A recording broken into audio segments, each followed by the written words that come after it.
Welcome to my TED Talk presentation. How many of you wake up and feel horrible and all you want to do is sleep in throughout the whole day? Hi, I'm Ben Davis and I'm here to talk about how sleep correlates with mental health.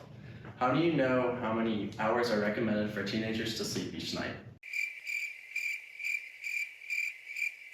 Yeah, not many. For those of you who don't know, it's about 8 to 10 hours of sleep per day. And only about 8% of teenagers meet this recommendation. There are many factors that contribute to this statistic, but recently, one of the most common is the rise in mental health diseases. Later, I will talk about how sleep and mental health are in this one nasty cycle. Majority of teenagers struggle with some sort of sleep deprivation. Internally, teenagers have a different circadian rhythm from adults and children, which means they're more alert at midnight, essentially putting them at a different time zone. And there are more factors beyond internal and biological factors, such as technology. Any device that has a screen emits blue light, which suppresses the production of melatonin.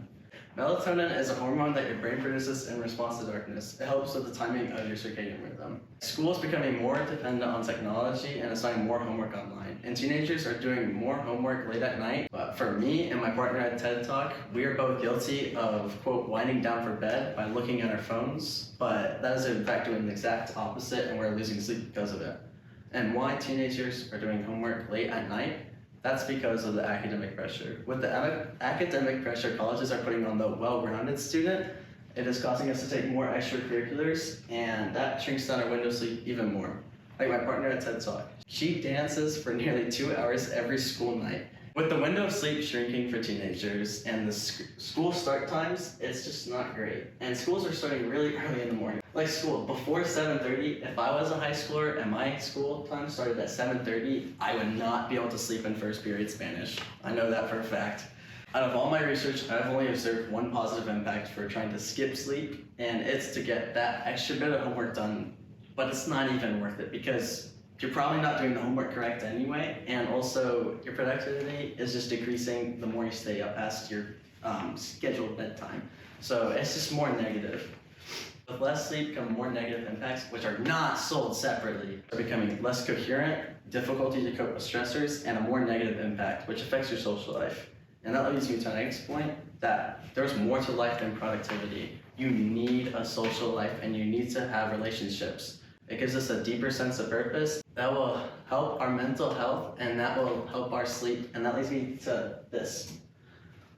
Mental health and sleep are in one big nasty cycle, but it's not necessarily a circle. It's more like a web with everything interconnected together, affecting one another at the same time. With worse mental health, you lose your sleep, and with losing sleep, your mental health goes worse, and everything is just affecting one another. And some other factors are lack of routine, which affect your diet, sleep, and mental health, and your diet affects sleep, mental health, and routine. Everything is a cause and effect of one another simultaneously in this one big nasty cycle. To sum all of this up, I say, recently mental health diseases have been increasing, causing people to lose sleep, yet at the same time, lack of sleep fuels more mental health disorders. Other important components of your life can also shift with your sleep and mental health patterns. Right. Now some solutions with this are trying to get a consistent sleep schedule. This is super important. Like for instance, my dad, he has a consistent sleep schedule. He goes to bed at a certain time and he wakes up at a certain time. When he's off from work and on vacations, he does every single day.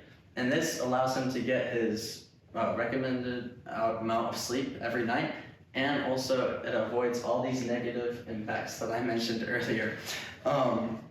Another solution is to create a less stimulating environment, such as avoid screens late at night, avoid sound and light, and also try and have your environment be a cooler temperature.